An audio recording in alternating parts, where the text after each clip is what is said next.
Alors, salam alaikum, bonjour. Nous voilà dans un autre type et cette fois-ci, on va parler de la gestion des processus en mémoire centrale. Donc, premièrement, la question qui se pose, c'est quoi un processus?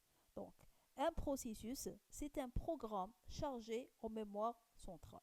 Donc, lorsqu'un programme est chargé en mémoire centrale, on ne l'appelle pas programme, mais on va l'appeler processus.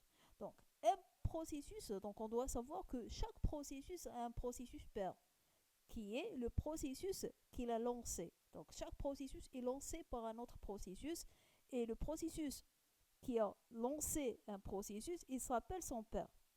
Donc, le seul processus qui n'a pas de père, c'est le premier processus du système et il s'appelle en général dans les systèmes d'exploitation de Linux init.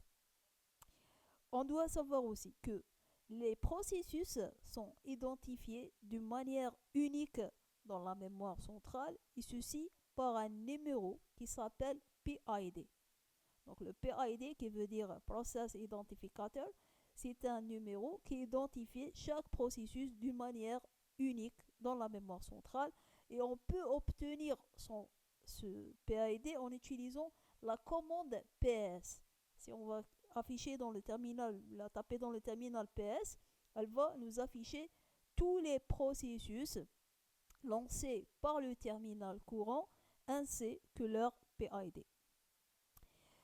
On doit connaître aussi que il y a un autre numéro qui va identifier les processus d'une manière unique, mais cette fois-ci, c'est pas dans la mémoire centrale, mais dans le terminal. Ce numéro, on l'appelle numéro de job. Donc, chaque terminal a un ensemble de processus lancés par ce terminal et on peut obtenir ces numéros en tapant la commande jobs. Donc jobs, elle va permettre d'afficher tous les processus lancés par le terminal courant ainsi que leur numéro. On doit connaître aussi que un processus peut s'exécuter en premier plan, qui veut dire l'exécution habituelle qu'on a l'habitude de faire. Et dans ce cas, si le processus va prendre par exemple 3 heures pour terminer, le terminal va être bloqué jusqu'à la terminaison de ce processus. Il y a une autre solution, c'est de lancer le processus en arrière-plan. Dans ce cas, le terminal va avoir la main pour lancer d'autres processus. Une autre information qui est nécessaire est de savoir que un processus en mémoire centrale est principalement en trois modes. Donc soit il est en exécution et on utilise la lettre R pour dire ceci, running, soit il est en pause et on utilise la lettre T pour symboliser ceci, trap, qui veut dire trap, et soit il est arrêté et on utilise la lettre S pour désigner ceci. S veut dire stopped. Bon, ici il y a un schéma que j'ai dessiné pour vous expliquer les différents états dans lesquels on peut trouver un processus et comment passer d'un état à un autre. Donc, l'exécution normale d'un processus qu'on a l'habitude de lancer, elle s'appelle exécution en premier plan. Donc, premier plan, ça veut dire j'exécute mon processus de manière ordinaire. Maintenant, si je veux que mon processus soit exécuté en arrière-plan, je dois faire quoi? Je dois écrire le nom du processus et je dois rajouter un end à la fin. Le end commercial à la fin d'un processus veut dire que vous devez lancer l'exécution en arrière-plan. Une fois que je suis en arrière-plan, je peux retourner vers le premier plan en utilisant la commande FG, pourcentage numéro de job.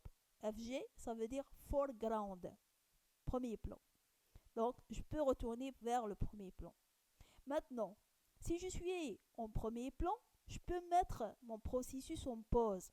Puisque je suis en premier plan, je ne peux pas écrire des commandes parce que j'ai pas la main pour faire quelque chose parce que le processus il est en train de s'exécuter. Donc, il y a un raccourci clavier qui permet de rendre le processus en pause, c'est le CTRL Z. Maintenant, une fois le processus est en pause, on peut le rendre une autre fois en exécution, soit en premier plan en utilisant la commande FG numéro job.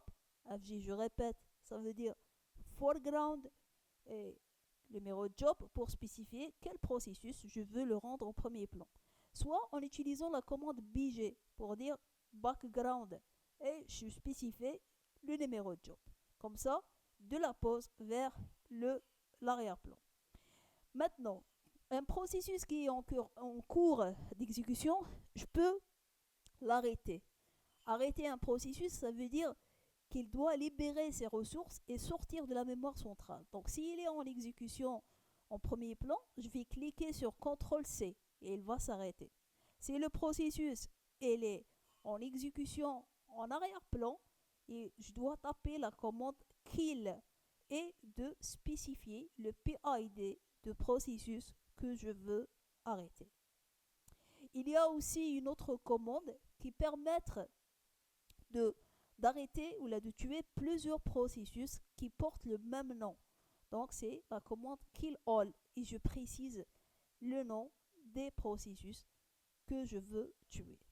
Bien sûr, ça c'est la partie théorique de la gestion des processus et on va passer bien sûr directement vers la pratique à travers un exercice qui va mettre toutes ces commandes en pratique.